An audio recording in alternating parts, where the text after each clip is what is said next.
What's good, everybody? Welcome to Breaking Bet here on May 1st. We finally made it. The month of May is always the biggest month in college baseball, behind June, of course. This is the time of year where teams have started to show us whether they're contenders or pretenders. And these last few weeks in the regular season are so pivotal because it determines seeding, it determines how a team is trending, whether it's hot or cold. And, this is where we start locking in not just the field of 64, but who's going to be hosting. I need a little bit of help tonight. So as usual, I got my guy, John Bollman, ready to rock. Thanks for joining us tonight, John. Yeah, happy to be on. You're right. We're getting down to crunch time in college baseball. May is definitely the most fun month. You got regionals coming up, super regionals, conference tournaments, a lot of chaos about to happen. So happy to get into it. Yeah, unfortunately, very bizarre, but we seem to only get lines early on Thursday when they give out 5 or 6 games. This happened like 2 weeks ago.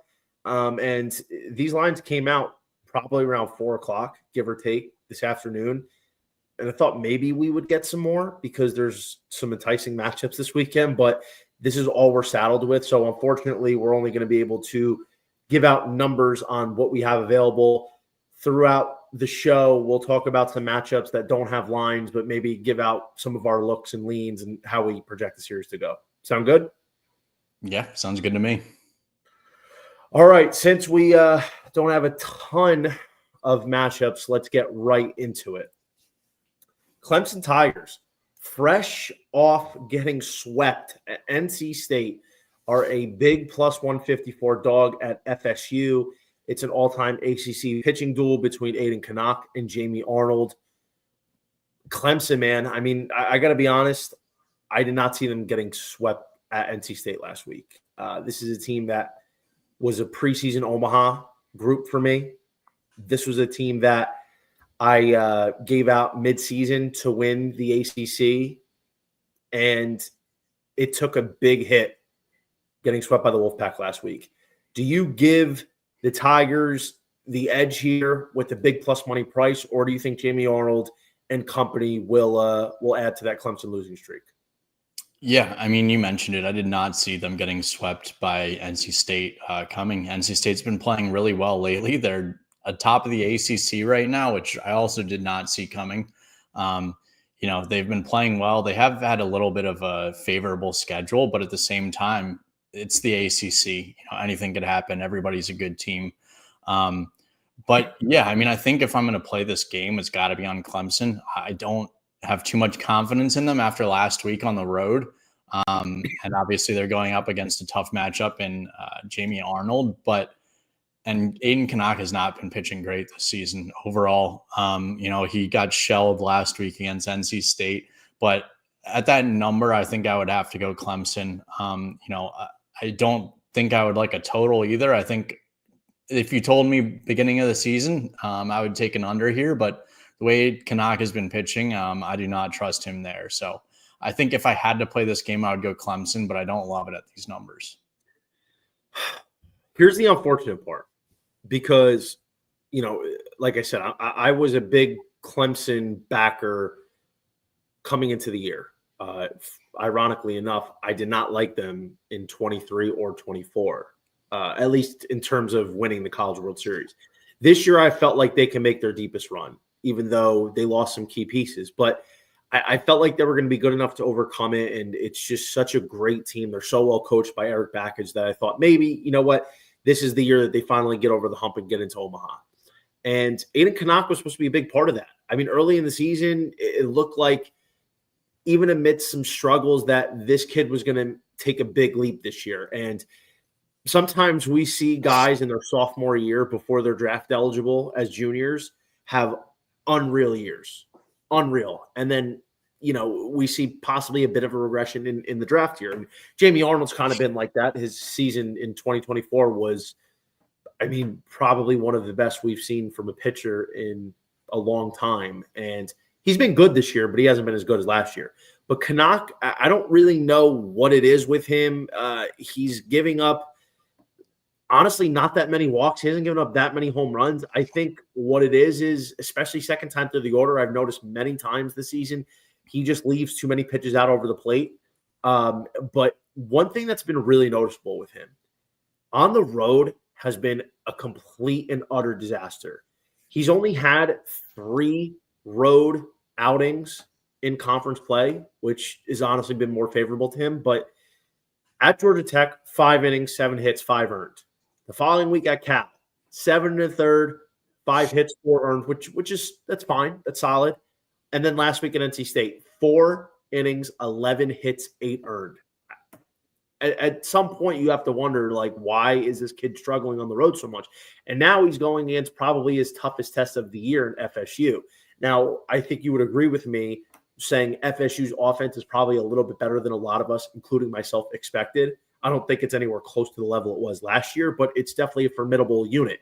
But then on top of that, you have to face in what I believe is the best pitcher in college baseball in Jamie Arnold.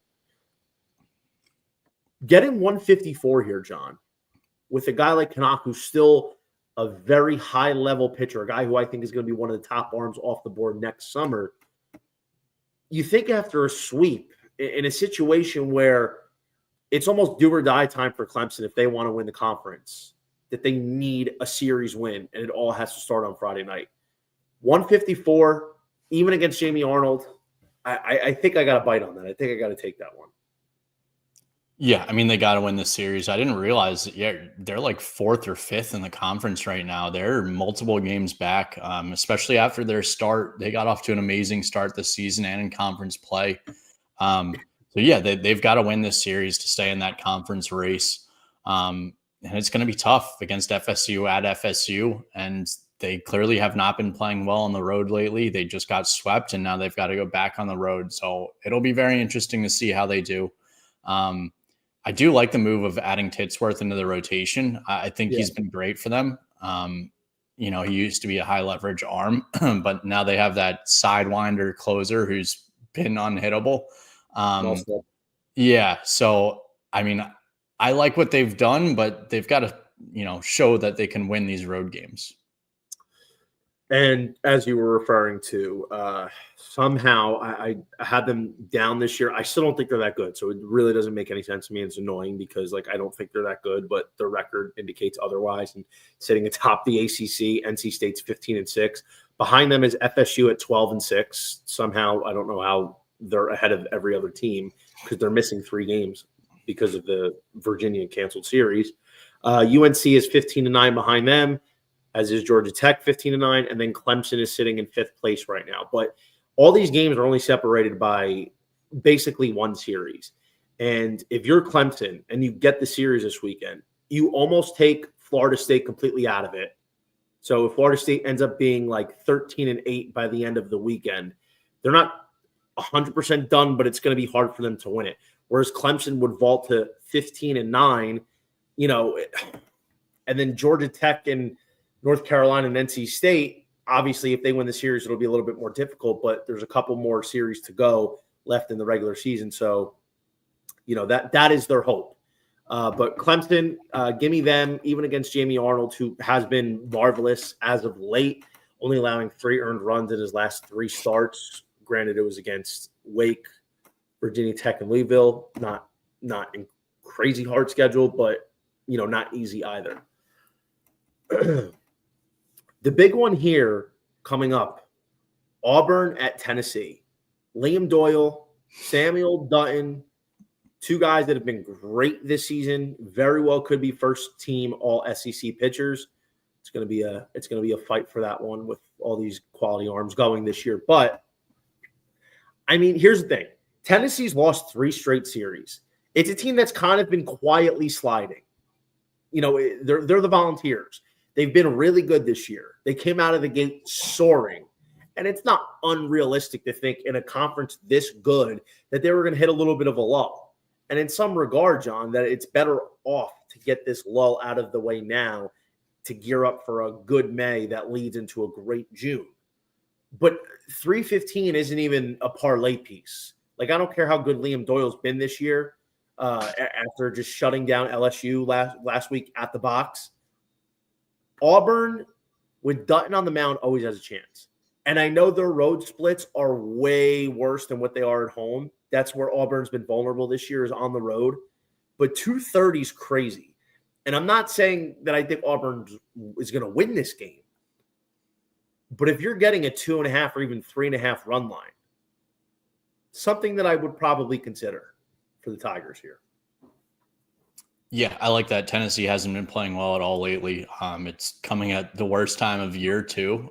Maybe they can kick it in gear and finish off this season strong, but they've been playing extremely well for a very long time and, kind of fallen off, like you mentioned. And I think my favorite play here would be the under. I trust Dutton enough. Tennessee hasn't been hitting. Auburn hasn't really been hitting like they were early in the season.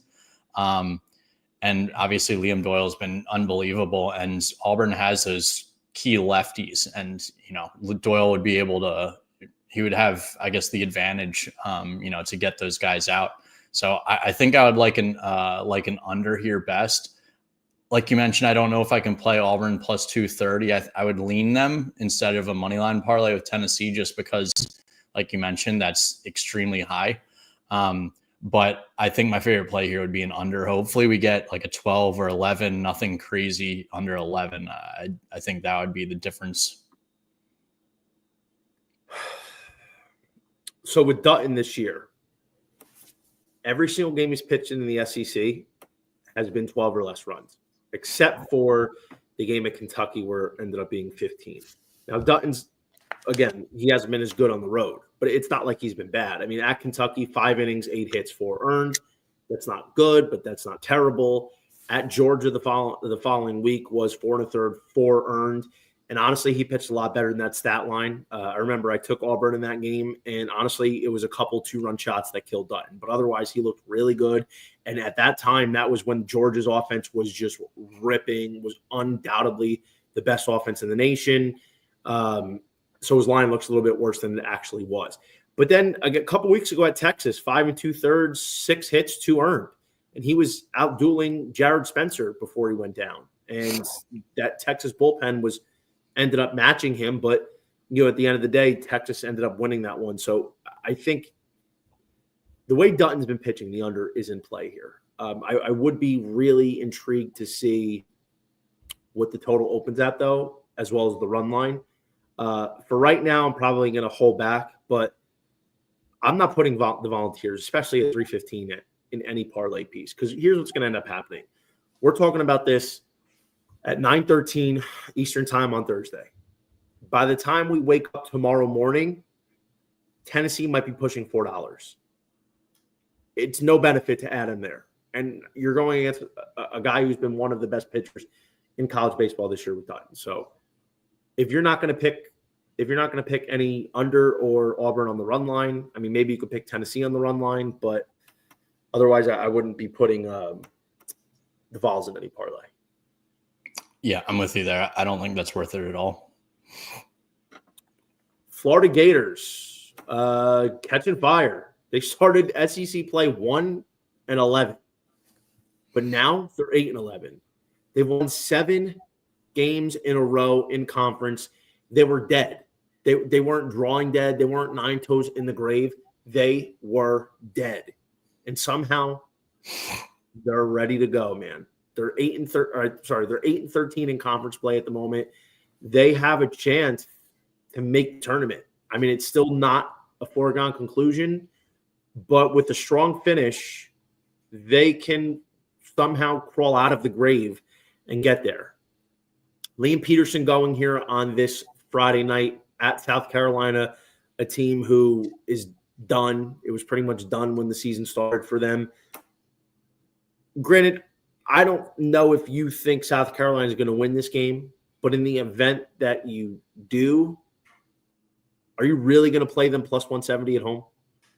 No chance. I mean, if South Carolina is going to win, it's probably this first game when they have some semblance of pitching. But like you mentioned, it seems like this is Florida's MO now, is start really bad and then turn it on at the end of the season, because this is 2 years in a row now where they've done this. But they're playing a lot better right now. They're healthier than they were to start the season. So I like Florida here on the road. I don't know if I like this number though. Obviously, you've got to parlay it with something if you want to play it. So I might end up laying away from this because of that number, but I think Florida's going to win.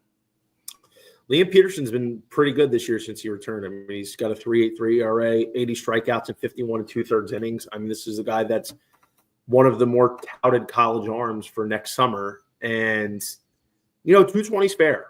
I think this number is going to get ballooned out there. It's something that I would play. The only concern, if any, with this game is that Florida might be taking it a little bit too lightly looking ahead to the final 2 weeks because like Texas A&M, Florida needs to get to that 13-win mark. This is a good opportunity for a sweep. But are they looking ahead? Nevertheless, Florida minus 220 is a fair price in a parlay. I think it's going to end up being a very strong leg for Friday night. Yeah, I agree with you. All right, NC State minus 200 at Miami. Miami has been playing really good ball in the second half, and I know we're just dumbfounded by the fact that the Wolfpack's actually playing well this year, despite the fact that I really don't think they're that good. Where are you on this game? I mean, I agree with you there. I don't think they're that good. They are playing well right now. Miami's been playing. They've been solid lately too. I think if I were to play this game, I would go Miami at plus money. Might end up going with them. Their starters are getting some more experience. They're usually a lot better at home. This is a very I don't know what the right word. I don't want to say trap series for NC State, but it could definitely be a lull for them. They've been playing very well for a while now. Now they go down to Miami. And I wouldn't be surprised if they look ahead to their next series. That's what I'm looking for, a look ahead series. So I wouldn't be surprised. I like Miami at plus money here. I'm kind of waiting on the other shoe to drop for NC State. I think it's going to happen. And, if it doesn't, kudos. They're continuing to play really good baseball. But Miami at home plus money, part of me thinks that there's going to be some action on the Hurricanes throughout the night. And this ends up being Miami around plus 120 before the game starts. I mean, I can't really justify putting NC State in a parlay right now. I'm waiting for the shoe to drop on this team, like I said, because I really don't think they're that good. I mean, they have a couple good players. Their pitching is probably the strongest part of their team. They have a pretty solid rotation. They have some pretty good arms in the pen. But the way the Hurricanes have been playing is potentially a good spot for them to steal this series in game one at plus 154. Miami's probably going to be plus money for the whole series, barring something strange. So, you're going to be getting an opportunity to bet them with a plus sign in front of that number all weekend. Yeah, no, I agree with you. I mean, I think it's definitely a good look, and I could definitely see NC State taking a step back this series. And in terms of a look ahead, as you were mentioning, for NC State, they got to go on the road to play UNC next week. UNC is firmly in the mix for that ACC regular season crown, which was one of my two main preseason picks with Virginia. But UNC's found a way to really fight the second half of the year. And then NC State's going to close out with Stanford at home, which honestly could be a sweep the way they're playing. So this is a big one for Miami because they're a bubble team right now. And not only do they need to keep stacking wins, but this would go a long way in their resume with the RPI and all that bullshit. Hurricanes could use the win here and to get them back into the postseason. Creme de la creme Friday night play of the day, series of the weekend, in my opinion, is LSU, Texas A&M, two of my main three preseason teams that I thought had the best chances to win the College World Series. I'll let you start this one off. Yeah, it's going to be a good series. I think the big question mark here is Texas A&M coming off that series against Texas, as they had been playing unbelievable for so long. They got off to a miserable start and started playing really well, beat some top SEC teams in multiple series and then go to Texas and get swept. And, they had a couple moments where they looked like, okay, maybe they can get a win here, but they got shut down every time pretty fast. So I just don't know which Texas A&M team is going to show up. The one that's been playing well to end the season or the one that just got swept by Texas. And LSU, they got off to a really good start as well, and they haven't been playing as good lately. So this is going to be a really good series. I think this might be another underlook for me. Couple, Friday night aces going. But I think I'd lean Texas A&M at home, but the under might be my favorite play. I got to be honest, dude. I'm struggling with this game here. So think about it from my perspective. I've got a lot of Texas A&M this year. A lot. And I love LSU. And I think LSU is a great team. And I think they're absolutely in line to make that deep run this year. So aside from the fact that it's two teams I like, A&M is more valuable to me in terms of a betting perspective this year. So I'm trying to remove that from my handicap in not just the series, but game one more specifically. And I think this is a fair line. I think LSU being a small favorite is warranted. It's fair, even on the road. But where I'm starting to struggle in trying to decide who I like better,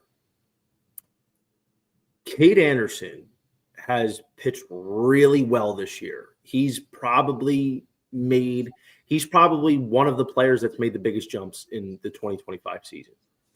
He's on a short list. There's not many guys that have had a bigger jump from last year to this year for Cade Anderson. Like, so much though that we very well might be seeing Anderson be a top 15 pick this summer. But he's had these bad starts. And I want to say 3 of his last 5 starts, he's given up 5 earned runs in each start. Texas A&M's offense has been a little bit spotty, but as of late, it's been a lot better. Last week, they got shut down by Texas's pitching. But they've been struggling a little bit against lefties. I think, in my opinion, LSU's offense right now is a little bit more consistent than what A&M has from a week-to-week basis. And I think their pitching's been a bit more consistent. And I love what I saw from Ryan Prager last week. That was huge. He needed to have that kind of a start where he went on the road to the number 1 team. He had a very strong outing. Finally, something that resembled the old Ryan Prager. I think my process is this line is right, and LSU is probably, in my opinion, I would go them 55%, A&M 45% for game 1. I think LSU takes 1, but I think A&M finds a way to take the series. What do you think? Yeah, I think I agree with you there.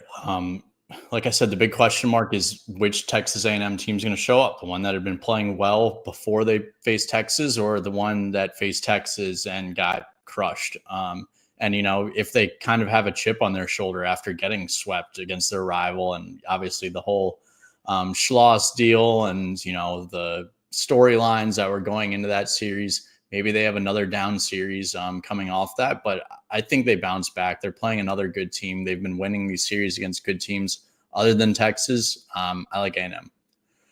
And for anyone that missed it, Texas beat them all 3 games, but all by 1 run. So it's not like Texas A&M got embarrassed. They were in every game. It's just the Longhorns made that one extra play that the Aggies didn't. So on paper, yeah, they got swept, but it was a close game every single time, and it went down to the wire. I mean, A&M had a chance down 1 in the bottom of the top of the 9th in Saturday, the game 2 and game 3, and just couldn't deliver. So it's not to the point where it was embarrassing. We got a comment. Aubie Laker, I can't believe Arkansas just sold. Dude, you're ahead of us. What happened? Was the total 10? I think it was 10 flat. 10 or 10.5, depending on the book. I had the over 10. I think he's saying that Arkansas was up and they couldn't score. Yeah, it's 9-0 in the top of the 9th right now, 1 out. And it wasn't a mercy. That's but in any case, listen, I mean, I think for me, I'm staying away from this game personally because I don't want to root against A&M because I need them more. And I can absolutely see a way where they win game one because it's pretty evenly matched. But I don't want to have to root against them because even though I do think LSU probably gets game one because they have the advantage. That's how I'm playing it. That's how I'm rationalizing it. But I think A&M finds a way to take the series. They need it more. And A&M at 8 wins right now need to get to that coveted 13 wins. For anybody that doesn't know, 13 wins in the SEC is usually that's the cutoff point. That's the benchmark you need to hit to get yourself into the field of 64. And then obviously you have the SEC tournament, but you never want it to come down to the SEC tournament. Never. So for A&M there, they have Mizzou next weekend, which hopefully is a sweep. They have Georgia the final week. But if you have them here, if you can get them to take 2 games, then you're at 10 wins with 6 to go. So, that's a scenario where A&M really, really needs this one. But this is going to be an all-time matchup. I can't wait. There's so much star power. So I think A&M's going to get it done. They need it more, and I think they're going to have a good bounce-back series. All right, Alabama, Vanderbilt. J.D. Thompson, Tyler Fay, the Vandy boys at home in this contest. J.D. Thompson and the Vandy boys. I like them, but I think it's fair to say they got so much respect in the top 25 and around the league because of that unbelievable sweep against Georgia a couple weeks ago. Like that catapulted them from like top 16 to like top 5 in 1 week with the possibility of them hosting a super regional, which to me never made any sense because they didn't beat a good team other than Georgia. But J.D. Thompson, it's been obvious what's happening this year. At Florida, it was 4 2/3 clean. At Auburn, 5 innings, 5 earned. At Oklahoma, 5 innings, 4 earned. At Ole Miss last week, 4 1/3, 5 earned. J.D. Thompson's 4.42 ERA this year can be categorized by a true home road split, John. And when this kid's been home, he's been humming. 8 innings, 1 run, 14 Ks against Georgia. 6 1/3, 1 earned, 10 Ks, no walks against A&M. He had a rough start against Arkansas, 6 innings, 5 earned. But when this kid's been home this year, he's relatively been good. And Alabama has been struggling the second half of the year. Justin LeBron has fallen off a cliff, which, I mean, I didn't think regression would hit him that hard. But 195 isn't confident enough for me, despite how good Vanderbilt plays at home, for me to lay that straight. But I think this is a good parlay piece with Florida at 220 here. I don't mind it. I think it's definitely a good parlay piece. I think Vanderbilt is much better at home. I'm not that big of – I mean, I think Alabama's a solid team, but I don't think they're, a team that can go on the road and win these types of games. And they've had to move their starting rotation around. It is better than having Zane Adams in their Friday night role the way he's been pitching this year. But I definitely like Vanderbilt at home. I'm probably looking to parlay that as well. That's a plus 120 parlay with Vanderbilt and Florida, just as an FYI. So that'll probably be an official play for me because I like backing J.D. Thompson, especially at home. He was one of my favorite pitchers coming into the season, and I had him as a top 5 pitcher in the country. I had him as a guy that might have been top 5 pitcher off the board. It's been a little bit of a rough road, inconsistency this year. So, there's a possibility he slides out of the first round. But if he has a strong finish, I mean, something I thought was him going to Baltimore at 19 preseason was a pick I really liked. The final featured game is Ole Miss at Oklahoma. Kyson Witherspoon against Hunter Elliott. I'll let you start this one. Yeah, I mean, Hunter Elliott got off to an amazing start to the season. He hasn't been pitching as well lately, but Kyson Witherspoon is one of the best pitchers in the country. I mean, he's simple as that. He's been one of the best pitchers in the country this year. Oklahoma is a good team. I'm not as big of believers in Ole Miss. They have been playing well this season. They've got a good record, but I like Oklahoma at home in this matchup. They've got the starting pitching advantage, and they usually don't. I don't know if they've lost a game that Kyson Witherspoon has started this season. Maybe one, if so. They have. Okay, well, there you go. But I mean, I still love that spot. Kyson Witherspoon, like I said, he's one of the best pitchers in the nation. I think I would go Oklahoma game 1 at home. This is Kyson Witherspoon at home this year in conference play. First home game against Mississippi State, 6 2/3, 1 earned, 11 Ks, 1 walk. Against LSU, 6 innings, 2 earned, 4 Ks, 1 walk. Against Vanderbilt, 7 innings, 2 hits, no earned, 6 Ks, no walks. Last week at Georgia, 7 innings, 1 earned, 8 Ks, 2 walks. I mean, the kid's been off the hook. The kid, in my opinion, this has been the second best pitcher in the country. This is probably the second pitcher off the board in this summer's draft, at least from a college perspective, behind Jamie Arnold. I mean, you can break it down any way you want. Saying Kyson Witherspoon's been the best pitcher in the country this year is not a stretch. I mean, you put Liam Doyle in that conversation, Kate Anderson's in that conversation, perhaps. Jamie Arnold's still in that conversation. But like Kyson Witherspoon's been there. I mean, you can't give me three pitchers that have been better than Kyson Witherspoon this year. And like, I'm not talking about some slapdick mid-major program. I'm talking about legit big boy stuff. Witherspoon has been unbelievable. And he was good last year, but he's been great this year. Witherspoon's one of those guys you just bet every single week because you know he's going to give his team a chance to win every single time out. 180 is a bargain for me. And I know Hunter Elliott's been good, but it's not been good in the second half of the year, and he's not been good on the road.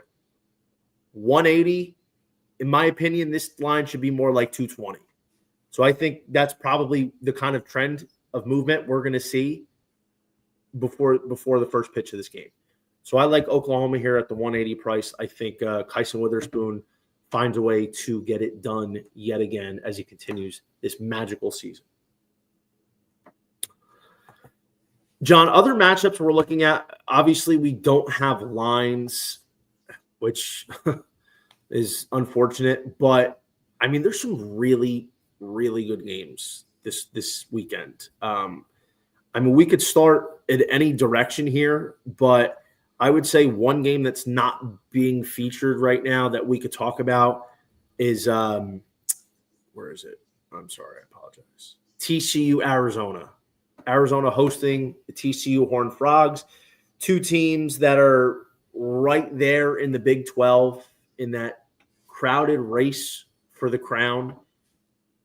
The winner's probably going to be knocked out, whereas the winner's probably going to have the loser's going to be knocked out of this race, excuse me. Arizona's at home. They've been a little bit wishy-washy this year, as TCU has. Do you have a read on this game, betting lines aside? I think I definitely need to see the line, but I'm a big Tommy Lepore guy. I think he's going to pitch well. I'm not as big a believer in Arizona this year. Last year they went on that insane run to end the season, and they carried that over into the conference tournament. And, that's kind of how they got the momentum. But, I think TCU has been playing well for a while. I don't know the numbers, but from off the top of my head, I don't think they mind playing on the road. I don't think they have insane home road splits like a lot of these other college teams. So I would lean TCU on the road, but definitely got to see those numbers. Yeah, Tommy Lepore in the discussion. This has been one of the better pitchers in the country this year. Tommy Lepore wasn't even the Friday night guy to start. I think he was the Saturday guy to open, but it's been unbelievable. 2.14 ERA. Let me read you his last 7 starts in conference. Actually, you know what? Let me read you every conference start. First one was Arizona State, 5 innings, 1 earned. Texas Tech, 6 innings, 2 earned. At Houston, 6 innings, 2 earned. BYU, 7 shutty. Kansas, 7 innings, 1 run, 11 strikeouts against Kansas. UCF, 7 innings, shutty. Last week against Baylor, 8 2/3, 2 earned. Marvelous. 2.14 ERA, 58 Ks to 21 walks and 67 1/3. Like, obviously, he's not a big strikeout guy, but it hasn't mattered. And Lepore has really blossomed. This is a guy that's absolutely in more than contention for the Big 12 Pitcher of the Year, which is something that a lot of people thought Ben Abel would get coming in. This is a start they have to win. Like, I don't love TCU. I don't think they're that good. But anytime you get Lepore with the inconsistencies in the rotation that they've had after him, this is a series that you have to win. So I think Tommy Lepore is a must bet, even on the road against Arizona. Yeah, I agree with you. Hopefully we get plus money, and that will definitely be, something that I look at, but I like TCU there. UCLA, Southern Cal, UCLA, USC, Battle of California.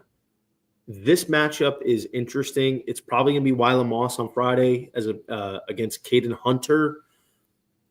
USC, I liked them last year, and I wasn't that high on them this year, but they've been pretty good in the move to the Big Ten. 14-7 overall. UCLA 16-5. It's a 3-team race right now for that Big Ten crown. More than likely with Iowa, UCLA, and Oregon. Technically USC's there, but if they lose this series, then they have no chance. Do you think the Trojans can steal one? I think they can win one with one of their top 2 starters going, but UCLA just keeps impressing me. Every time I feel like they're going to lose a game or lose a series, they just keep playing well. Obviously, besides that Oregon series, but Oregon, that was on the road, and Oregon's a good team. But I've kind of turned into a UCLA believer. I think they're a good team, and this is obviously a rivalry game. Anything could happen, but I think UCLA is going to be in the driver's seat in this series this weekend. If I'm going to bet USC, I think I'm going to go Caden Aoki at home. I'm going to need a good plus 140, 150 at least to take USC. I agree with you. UCLA, they haven't looked good in about 3 years. I think the last time they were good was 22 when they had Max Rajic running point in that rotation, and they lost the region out in Florida State. Or maybe they won that region. I don't even know. I don't even remember what happened yesterday, let alone 3 years ago in a random regional. But in any case, UCLA is playing good baseball, and I think they'll probably end up winning this series. But USC could definitely get one, and I think Saturday is the most likely day. West Virginia hosting Texas Tech. West Virginia is 37-6, 16-3 in the Big 12. My opinion on them this year was they were going to be a top 7 team in conference. Good, but nothing special.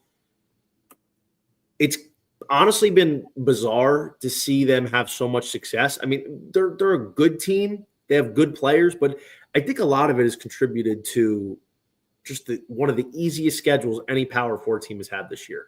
I mean, their schedule has been easy. They haven't beaten a single quality opponent. The one team that they played that was somewhat good was Arizona, and they lost. Texas Tech isn't. They're not good, but they're still feisty. Do you think WVU gets the sweep? If they don't, where do you see the Red Raiders getting one? Yeah, I mean, West Virginia's had, you said it, an insanely easy schedule. I don't know if they've played, besides Arizona, a ranked team the entire weekend, like on a weekend the entire year. And it's weird to see them as a pitching team now. I mean, they've got an insane pitching staff, and usually they're known for their bats. But I do think they get the sweep. Texas Tech is awful this year. They just lost 2 back-to-back midweek games at home to UTRGV, and they weren't even close. They have been solid in conference play. I think they're about 500. But at the same time, I think West Virginia is a much better team. Yeah, they haven't played anyone, but they're also beating all the teams that they should beat. Fair point. It's going to be interesting because they close out with Kansas State next week, and then the final week, which might determine the Big 12, they got Kansas. That's a pretty good deal, huh? Yeah, definitely. I mean, they'll finally get a test. I guess last but not least, do you have any interest in UCF, Oklahoma State in Stillwater? Not really. Those are 2 awful teams. I really think either team could win any of those games, and those series I like to stay away from. I had both of those teams being better this year. It's a little bit of a surprise. I mean, Oklahoma State, I didn't think Oklahoma State would be that good. Like, I thought they would be good. I thought they would definitely be a tournament team. I thought they would be at worst a 2 seed. But I got to say, man, I am surprised, especially considering like their pitching is pretty solid, especially in the rotation. I mean, they have guys on offense, but they haven't really executed. They're a poor fundamental team. They don't do the little things right. So it is bizarre to see them have this kind of a down year. But that's where we're at. And UCF was one of my dark horses. I think UCF and Kansas were my 2 dark horses coming into the year for the Big 12 that were potentially going to challenge the other teams to make a run for that conference crown. So a bit of a surprise there. Yeah, I'm with you. I thought UCF was going to be a solid team, but they're just not fundamentally sound, and they haven't been the past couple of years, even though they had a good season last year. Yeah. Before we get out of here, is there any other matchups that you want to highlight? Not really. I mean, the only one I can think of off the top of my head, because I know they're playing, is FAU Tulane. Tulane's been playing a lot better lately. FAU is a solid team. They don't allow many runs.